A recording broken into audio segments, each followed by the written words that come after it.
Hey, it's your girl Barbie J here, and we are talking about the First Wives Club, Season 1, Episode 4, Storytelling.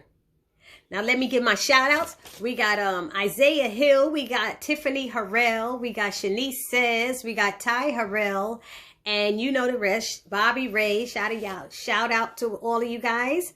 Thank you for helping me to keep my channel going with your comments. I'm loving it. Thank you. Keep it coming. Anyway, if you haven't subscribed to my channel, please subscribe now.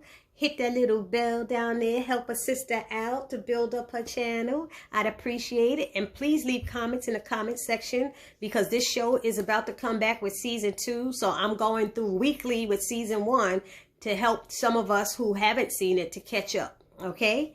So, Season 1, Episode 4, Storytelling. And I think Hazel was the only one telling the story. But it started off with Bree and Hazel in the apartment, in Bree's apartment, of course. And Ari comes in and she has an issue because she said Hazel's prenup was contingent upon her having a child. And Hazel never had a child. So she can't get all of those things that was in the prenup. So Ari said, oh, maybe I can help you get $3,000 a month. And Hazel's like, I can't live with no $3,000 a month. I got to move on. I can't stay in this dump like this. And then she go, oh, no offense taken. She said, offense definitely taken. She's like offending her friend in her house. She could be staying in the street, you know. Anyway, so Ari's husband is complaining about a video or something that their 15-year-old daughter is in with two guys and in a compromising position with her with a some kind of looked like a it looked like a cigarette or some kind of weed or something, but it was a vapor pen or something. But anyway, so Ari is like, oh my God, I have to go. And Hazel's like, oh, please, she's easy. You know, that's not a big deal what she's doing. You know, when I was her age and look at how I turned out. And that's when Ari really ran out. Like, I have to go save my child or something.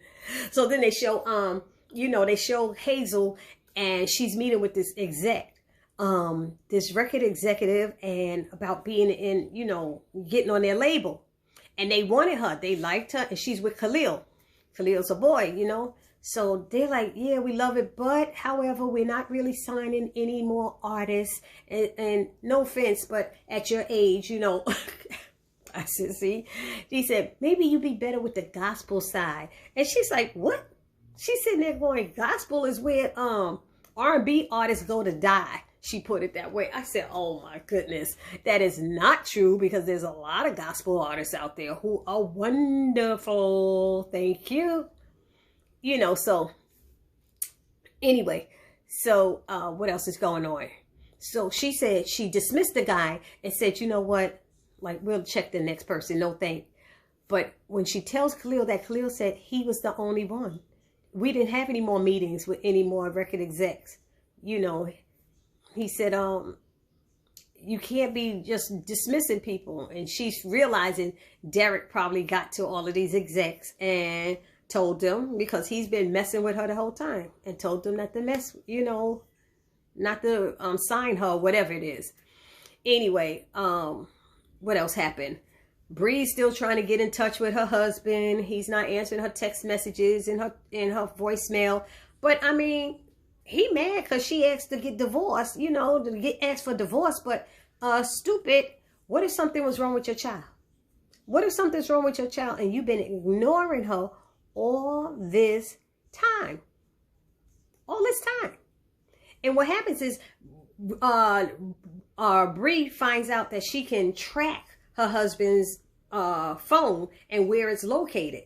And that's what she did. She tracked his phone and she went there and she just happened to see him coming out of the building and she stopped and hid. And she was about to say something. She didn't hide then until she saw the woman come out. That's when she ran and hid. So all this time he's been ignoring her and he's with another woman. I'm like, these men are crazy. You got children. Something could be wrong with them. But maybe he's listening to the messages and she's not leaving it there on it. Anyway. So then there's this other girl. Hazel realizes she needs money. Bree tells her, you need to sell some of your stuff. You got to sell some of your stuff and make money. She was like, I can't do that. That's like me. That's like you selling one of your kids. She said, no, it's not. It's like you comparing your items, your things to this woman's children. It is not the same thing at all. So she needs money. So they suggest she sells the stuff. And there's some girl there who has a reality show. And the girl with the reality show said, well, you can sell it on my show. You can have an auction. She said, you go have it on the auction. She said, but Brie kept saying, I can't have a garage sale. I'm a celebrity. You know, she's like, you could sell it on my show. You could do an auction and call it a revenge party for all the women whose dirty dog husbands stepped out on them and got with some big old booty Instagram hoe. So they put it out there like that on this girl's reality show. The reality show is called Married to the Game. Married to the Game. And so she said she had to think about it. She wasn't sure. But anyway, so Ari makes it to her daughter's room and she's talking to her. And she said her daughter Megan is telling her those are her two boyfriends or something. And they're in a 3-way polyamorous relationship. I didn't even know what that was. Polyamorous. Her mother's like, what? Their names are Wolf and Sparrow. I was like, who makes up these names on this? And she calls her mother names. She tells her mother, all you care about is daddy's campaign and worry about the video getting out. And she said, I already called the people. They're not going to put out the video. She said, well, maybe I'll put it out myself. I said, there we go with the spoilness. I keep telling these people, what is with these kids whose parents are in politics? You know, they running in campaigns, or they're people, prominent people in the spotlight, like pastors and stuff. And the kids always act out. They always act out for some reason. I don't understand it. I'm going to say more than 50% of them act out. They really do. And I don't know what it is, but it happens often enough, you know.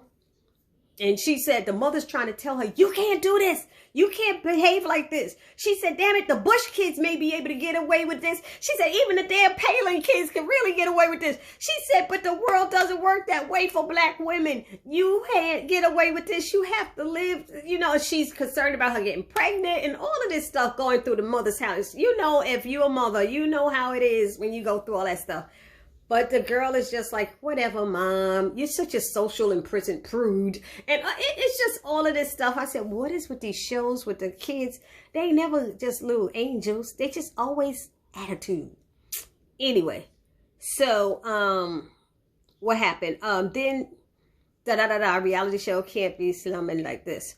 Okay, so when they were talking about getting Hazel onto that reality show, the girl, I don't know what that girl's name was, whose show it is, but she was like, oh, hell, we got to get you out of here. We can't have you slumming like this. And Brie is like, why is everybody talking about my house? I happen to have a brownstone in Brooklyn. I think it was Greenpoint or somewhere in Brooklyn that's worth $2 million. And y'all calling it like slum. It was just so ridiculous how they had these black women acting bougie and stuff. Anyway, So they get to the point where they're about to have the auction. It's at the show. They're going to have the auction. She decides to do it. And who walks in there but Derek? The cameras are there and everything. And she's like, cut. And Derek is like, I want Stella's ring back and stuff. And she's like, you ain't getting nothing. And she's like, how am I supposed to make money when you got me blacklisted from all the different record studios or whatever? And he laughs at her. He laughs at her. And basically he said, you know what? He said, you think I have you blacklisted? It's not that. He said, you're the problem. He said, everybody knows you have an incredible voice. He said, but you stopped writing and telling your story long time ago. And she was like, what? She said, so what? You gonna tell me Miss Lil Stella writes her story? He said, Stella is an artist and knows exactly who she is. And Hazel just stood there like, what the freak? And that must have meant something to her, you know. So Hazel's like, I don't want to do the auction. I don't want to do it. And the girl is like, wait up. This is my business. This is my job. How you going to walk out like this? She said, well, you do it then. I'm not doing it. And the girl was so upset. And she went out there and tried to do the auction on her own. But she couldn't do it. She couldn't do it. Nobody wanted to see her. They wanted to see Hazel. That's who they were there for. And she was like, oh, okay, this is white and silver, and it goes with the, And Hazel's like, hold up. Those things have stories to them. That's the titles, the storytelling. Okay. Storytelling. She said that, and she came out on stage and said, what the fuck? I'll do it. And she came out there on stage and everybody started clapping. And she told the story behind the first outfit that was up on the auction block. And she said something about she was her husband's love slave, and she wrote her #1 hit, and that's the outfit she wore for the tour. And she said, can we start with like 2000? Because even all the other women were sharing. She said she was sharing stuff about her no good husband and everything. And the girl pulled Hazel aside and said, wait a minute, you want to get on here and be spilling your tea in front of everybody on national TV? She said, I don't care. I ain't got nothing to hide. And then she got them women engraved, and they was like, we love you, Hazel, and stuff like that. And she said, I love you more. And it just picked her up. It picked up her spirit and everything, which is great.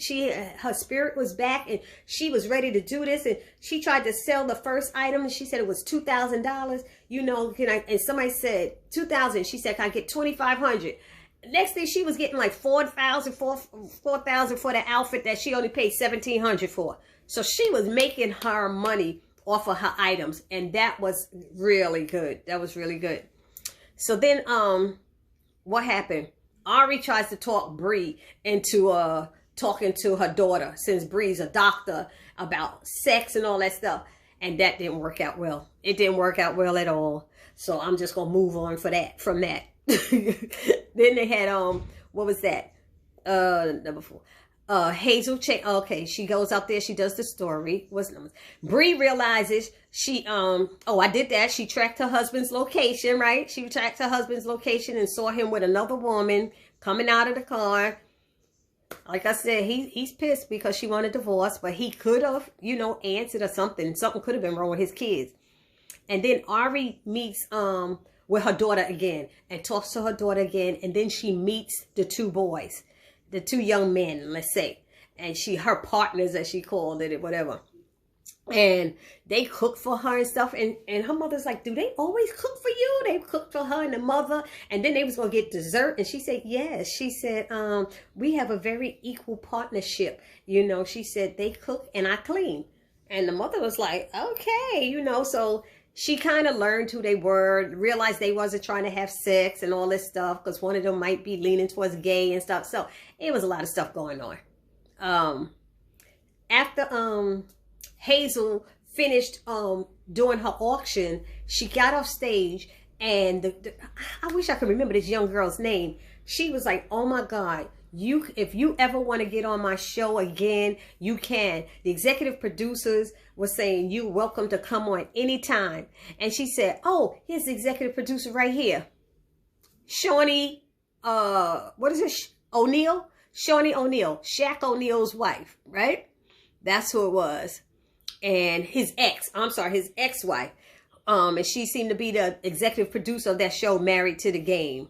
And she told her, she said, can you give me some advice? Hazel asked for advice, and she said, don't get mad, get everything. And that was her advice to her.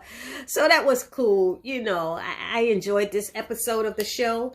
It basically ended with Hazel feeling empowered. Hazel was empowered by all of this that went down and happened. And she calls Khalil, and she's like, Khalil, something has come to me. She said, these people still love me. They love me. He said, hell yeah, they love you. You're Hazel, blah, blah. And she's like, they love me. And she said, we don't need that label. She said, we're going to put out this album ourselves. I'm going to put it out myself. She said, I'm down. You got me and stuff. And she said she's going to put it out, release it herself. And that is how it ended. And that is powerful, because women, we need to support each other and empower each other.